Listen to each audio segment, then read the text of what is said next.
Boa tarde, quinta-feira já está no ar o Ronda da Cidade, o seu telejornal do sul do Espírito Santo. Confira os destaques de hoje.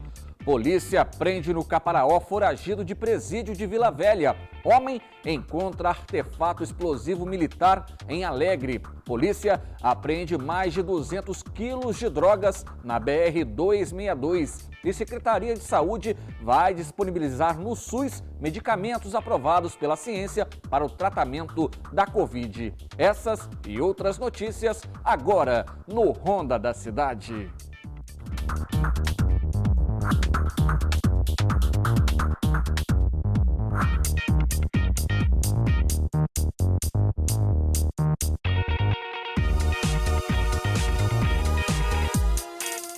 Seja muito bem-vindo ao Ronda da Cidade. A gente começa a edição de hoje falando de apreensão de drogas. Um homem que passava de carro pela BR-262, na altura de Brejetuba, foi detido. No veículo dele foram encontrados mais de 200 quilos de maconha. O Natan vai contar agora de onde essa droga veio e para qual cidade ela iria.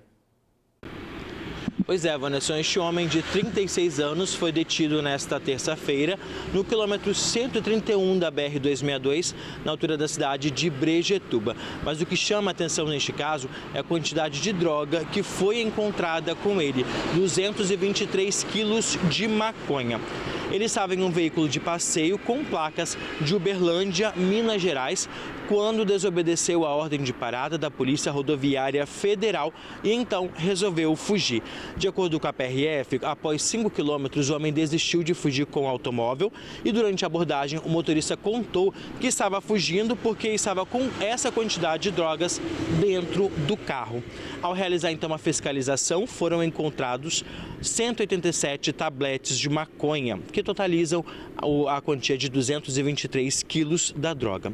O motorista então disse aos policiais que pegou os entorpecentes em Governador Valadares, que fica no estado de Minas Gerais, e ia trazer essa droga para a cidade de Guarapari, aqui no Espírito Santo, pela quantia de R$12 mil. O suspeito, o veículo e as drogas foram encaminhados para a Polícia Civil da cidade de Venda Nova do Imigrante. Wanderson. Mais o bote, né, que a polícia dá no tráfico de drogas aqui na nossa região. Lembrando que na terça-feira, em Castelo, a polícia apreendeu 5 quilos de maconha e 1 quilo de crack e uma pessoa acabou detida. E a Secretaria de Estado da Saúde anunciou que vai disponibilizar pelo SUS medicamentos que foram aprovados para o tratamento da Covid-19. Os 2 remédios são antivirais e devem estar disponíveis na rede pública a partir do mês que vem. Durante um pronunciamento na manhã desta terça-feira, o secretário de Estado da Saúde, Nésio Fernandes, anunciou que a partir de junho, o Espírito Santo deve contar com um tratamento para a Covid-19 por meio de medicamentos liberados pelo Ministério da Saúde. Temos também a expectativa de, no mês de junho, já ter a disponibilidade de tratamentos específicos com os 2 medicamentos já incorporados pela Conitec para o tratamento de pessoas afetadas pela Covid-19. Nós entendemos que, num contexto de ampla testagem, ampla cobertura vacinal, da recomendação do uso das máscaras e da disponibilidade de tratamentos específicos, o impacto em internações e óbitos pode ser amplamente mitigado por qualquer comportamento de oscilação positiva da curva de casos. Segundo o secretário, o Estado tem apresentado um controle da doença, mas os números de casos confirmados cresceram pela 3ª semana consecutiva. Nós saímos de 321 casos confirmados pela Covid há 4 semanas atrás, para 919 casos na última semana. Ainda, até o primeiro dia útil desta semana corrente, já alcançamos 285 casos da Covid-19. A positividade dos testes de antígenos saiu da casa de 1% para 7% e dos testes de RT-PCR para menos de 1% para 3% neste momento. Ainda de acordo com o secretário, mais de 1 milhão de capixabas estão com a vacinação contra a Covid-19 em atraso. Isso faz com que os impactos da doença sejam ainda maiores no Espírito Santo. As vacinas são medidas de prevenção. são medidas de controle.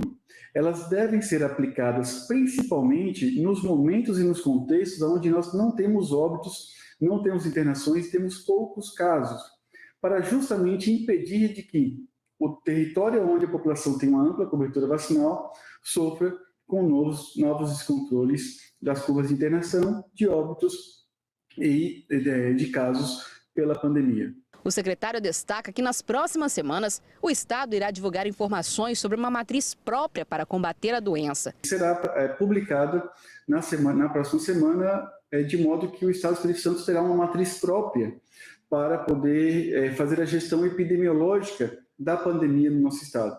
Não se trata de uma nova matriz de risco, não se trata de um instrumento que determinará medidas de restrições a atividades econômicas e sociais, mas sim de um instrumento de controle de gestão por parte das autoridades sanitárias e de comunicação de risco com a população sobre o comportamento da pandemia da Covid-19 ao longo do transcorrer deste ano.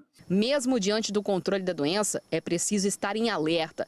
Este médico infectologista destaca que a variante da doença pode fazer os casos aumentarem. Quando vem uma nova forma do vírus, como essa subvariante, isso impulsiona esse número de casos. É o fenômeno que está acontecendo agora. A Covid não é uma doença imunizante, quer dizer, as pessoas que pegam Covid podem pegar outra vez, né? Isso faz com que ela não desapareça. Uma das medicações que será utilizada no tratamento da doença é fabricada pela Pfizer e é composta por 2 antivirais. O Nirmatrelvir com ritonavir, que é chamado de Paxlovid. Tem o outro que a Anvisa também aprovou, que é o Molnupiravir. Eles são para serem administrados em pessoas que têm Covid leve a moderada, que estão até o 3º dia de doença, mas que tem pelo menos um fator de risco associado, ou são idosos, ou têm alguma comorbidade, ou são obesos. O médico infectologista fala sobre a função de cada medicamento. Um deles, ele vai inibir uma enzima do vírus que vai tornar ele inativo, incapaz de causar problemas às pessoas. O outro vai interromper o código genético do vírus, fazer com que ele se torne inofensivo também por conta de uma alteração no código genético. E eles têm os estudos mostraram, as testagens em seres humanos, que eles têm uma eficácia alta. Então eles previnem aquele problema fundamental, que é a internação hospitalar e o risco de morte. E depois do intervalo, polícia prende foragido da justiça. A gente volta já.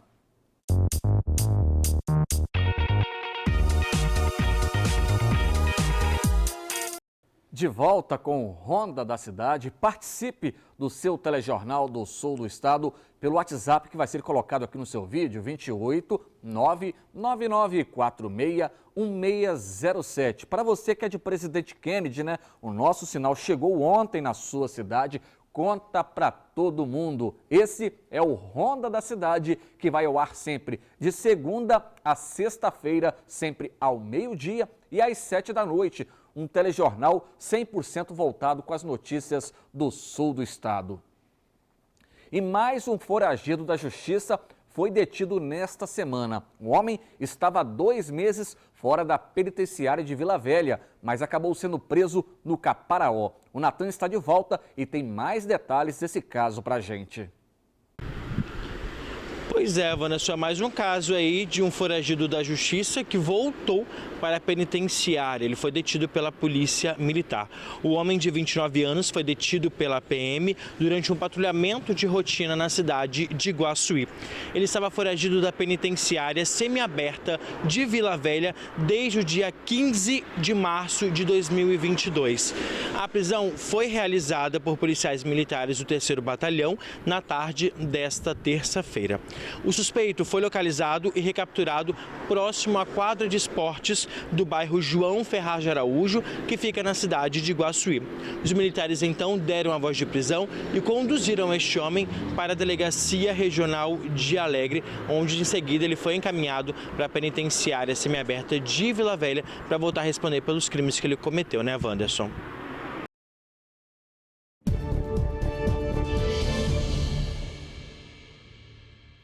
E como previsto, as temperaturas caíram nesta madrugada em todo o Espírito Santo. O clima está agradável e vamos falar agora com Samuel de Fraga para saber como fica o tempo nesta quinta no sul do estado.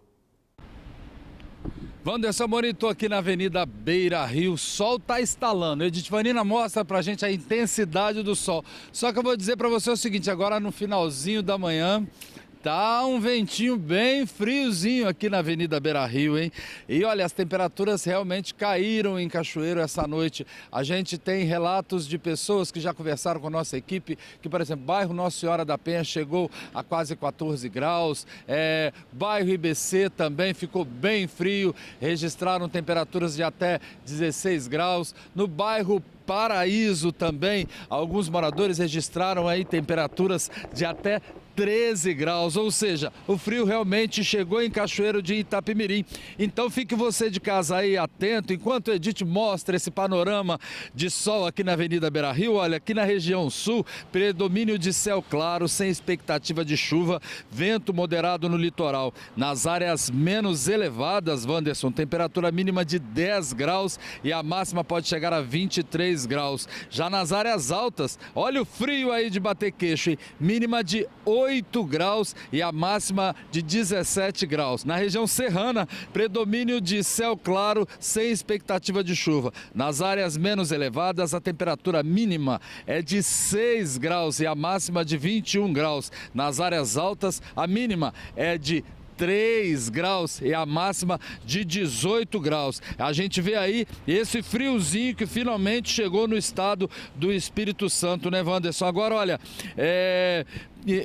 em Venda Nova do Imigrante, as temperaturas caíram e muito nessa madrugada. Por exemplo, em Alto Bananeiras, interior de Venda Nova, uma moradora registrou em seu termômetro, olha só, menos 2 graus negativos. A localidade é uma das mais altas do município, com altitude acima de 1.000 metros, o que ocasionou essa baixa temperatura lá em Alto Bananeiras. Mas tem vários outros relatos também, dentro mesmo de Venda Nova do Imigrante, uma moradora registrou 5 graus negativas no bairro Santo Antônio da Serra. Uma moradora também de Brambila, além das temperaturas baixas, registraram geadas. E é claro, Domingos Martins marcaram temperaturas próximas a 0 graus. Em Córrego Dantas, Aracê, Angélica, Scheffer, registraram, a temperatura registrada foi de 1 grau.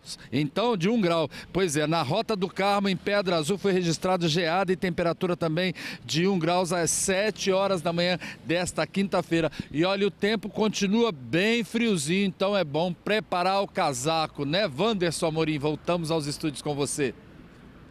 Pode preparar o casaco. E nós, né, da TV Sim, da Rede Sim, queremos preparar uma campanha, né? Vamos buscar uma entidade para preparar uma campanha do agasalho. Queremos ajudar o próximo, a quem precisa neste momento. O frio chegou mais cedo, pegou muita gente desprevenida e tem muitas pessoas em situação de vulnerabilidade que não tem condições de comprar um agasalho adequado, não tem condições de comprar um cobertor, e nós vamos sim abraçar esta causa, e você que nos acompanha vai ajudar e muito, tenho certeza disso, ajudar a quem precisa.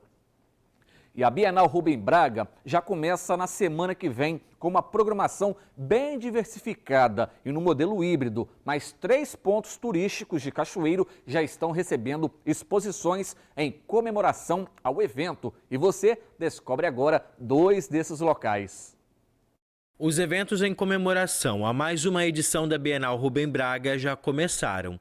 Durante toda a programação, a Casa dos Bragas, a Biblioteca Municipal e o Museu Ferroviário vão ter exposições abertas ao público. O City Tour Afetivo de Rubem Braga é uma criação especial para a semana da Bienal Rubem Braga, onde foi pensado essas 3 exposições que compreendem juntas o universo de Rubem Braga, que estão nesses 3 centros culturais, né? Casa dos Braga, Biblioteca Pública Municipal, na Sala Levino Fanzeles, aqui na Rua 25 de Março, perto da Casa dos Braga, e lá no Museu Ferroviário, ali na linha vermelha. Na Rua 25 de Março ficam 2 dos 3 pontos de visitação do City Tour. O primeiro é a Casa dos Bragas, que recebe a exposição Sem Palavras, Rubem e Newton. Na mesma rua, um pouco mais à frente, a Biblioteca Municipal de Cachoeiro recebe a exposição Rubem e Suas Memórias. Aqui na biblioteca nós trabalhamos um pouco com os livros de Rubem Braga. A pessoa que vier aqui participar, ver essa exposição, vai conhecer um pouco desse universo literário do Rubem Braga. Ele vai poder conhecer pessoalmente esses livros, folhear esses livros, ter esse acesso, porque o Rubem tem um universo tão grande que a gente só vê lá na internet esses livros, E aqui na biblioteca vai poder conhecer esses livros pessoalmente. Do centro da cidade, a gente vai para o bairro Guandu, também em Cachoeiro, onde fica localizado o Museu Ferroviário, que recebe a exposição Acervo Crônicas de uma Ferrovia. Dentro do Armazém 1, que é onde está a exposição, ele vai conhecer um pouco da ferrovia, da relação de Rubem Braga com a ferrovia. Nós também temos uma exposição de crônicas criadas por ferroviários, ex-funcionários, funcionários aposentados da Ferrovia de Cachoeiro, e também um pouco de frases literárias de escritores famosos, que tiveram alguma relação com Rubem Braga. De um lado, a movimentação da cidade grande. Do outro lado da janela, muita história guardada da época em que aqui em Cachoeiro existia o trem. Aqui neste local você consegue encontrar, por exemplo, essa máquina registradora de pontos, que registrava a entrada e saída do trabalhador. As exposições são gratuitas e seguem durante toda a Bienal, que começa na próxima segunda-feira, dia 23 de maio. O evento acontece de forma híbrida, com atividades online e presenciais. A programação permanece até o dia 29 de maio. Essa semana, os centros culturais estão funcionando de 9 às 15, mas a partir do dia 23, na próxima segunda-feira, até dia 29, quando encerra a semana da Bienal Rubem Braga, todos os 3 centros culturais vão estar funcionando de 8 da manhã até as 18 horas. E no sábado, sábado dia 28, de 9 às 15. E a Casa dos Braga também vai abrir no domingo. O coordenador do evento tem um convite especial para os moradores de outras cidades da região sul. O pessoal também das cidades vizinhas, de Cachoeiro, do sul do estado do Espírito Santo, vem passear com a gente aqui no meio de semana ou no final de semana e conhecer um pouquinho mais da história de Rubem Braga, da cultura de Cachoeiro, visitando os nossos centros culturais. E a seguir, homem sai para pescar e encontra artefato militar explosivo. A gente volta já.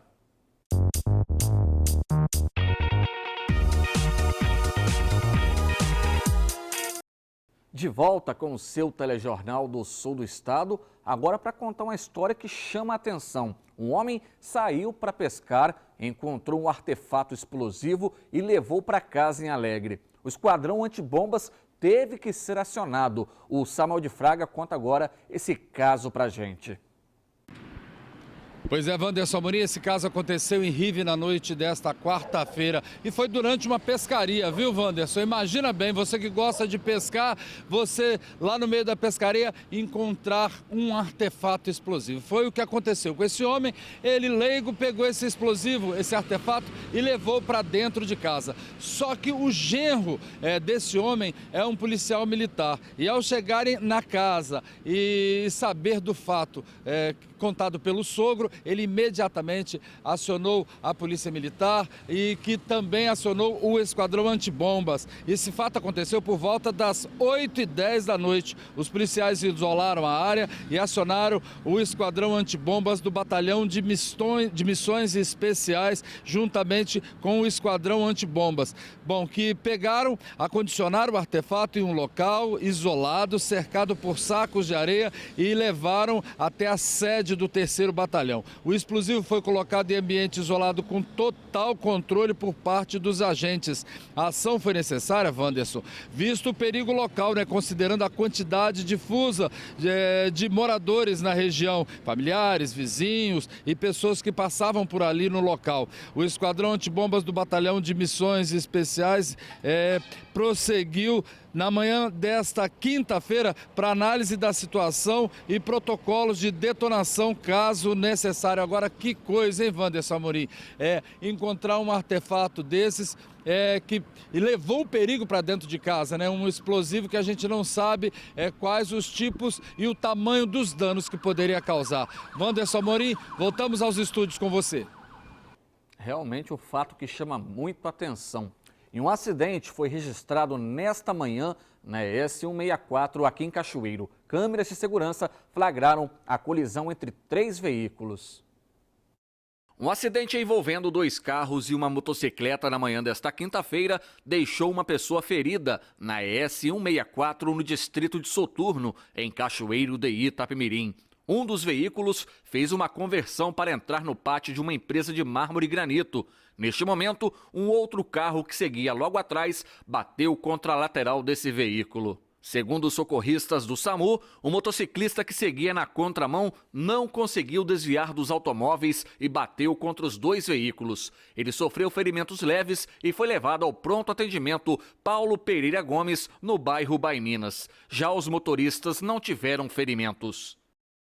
Muita sorte desse motociclista, né? Foi tudo tão rápido, numa conversão ali, às vezes um momento de descuido acaba ocorrendo esse tipo de acidente.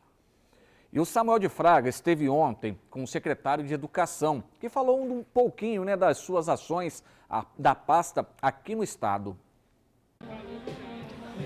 Pois é, Wanderson Amorim, é sobre esse assunto, educação, que a gente conversa agora com o secretário estadual de Educação, Vitor De Ângelo, que vai trazer para a gente um panorama de como é que está o trabalho da educação no estado. Seja muito bem-vindo ao Ronda da Cidade. Quais são os trabalhos, o que a gente tem ainda para o ano de 2022, principalmente no momento pós-pandemia, né? Olha, a gente tem muitos investimentos, muitos desses investimentos começaram ainda nos anos anteriores, na verdade boa parte deles. Então a gente ou tem inaugurado algumas obras agora, fruto desses investimentos lá do início do governo. É o caso dessa obra aqui de Iconha, uma unidade escolar em que a gente investiu R$1,5 milhão, foi inaugurada hoje. Ou estamos dando ordens de serviço e autorizações para novas contratações que nos próximos anos levarão a inaugurações. Também é o caso de Iconha, onde hoje a gente anuncia mais um repasse de R$3,5 milhões para uma outra unidade escolar. Qual é a análise da educação depois de um período de estudo pela internet, todo o trabalho que teve para poder digitalizar o ensino no estado? Qual a avaliação da Secretaria de Educação nesse momento?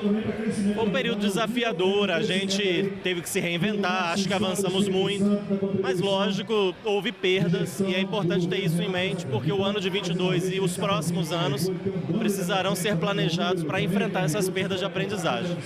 Pois é, então aí que tá, né, Wanderson Amorim? Falando um pouco sobre a educação e os investimentos do governo do estado aqui na região sul. Queria agradecer mais uma vez a presença do secretário estadual de Educação aqui com a gente, Vitor De Ângelo, e voltamos aos estúdios com você, Wanderson. E assim, a gente encerra o Ronda da Cidade de hoje. Obrigado pela sua companhia, pela sua audiência. Outras informações você confere em simnoticias.com.br. Nós temos um encontro marcado sempre ao meio-dia e também às 7 da noite. Até lá!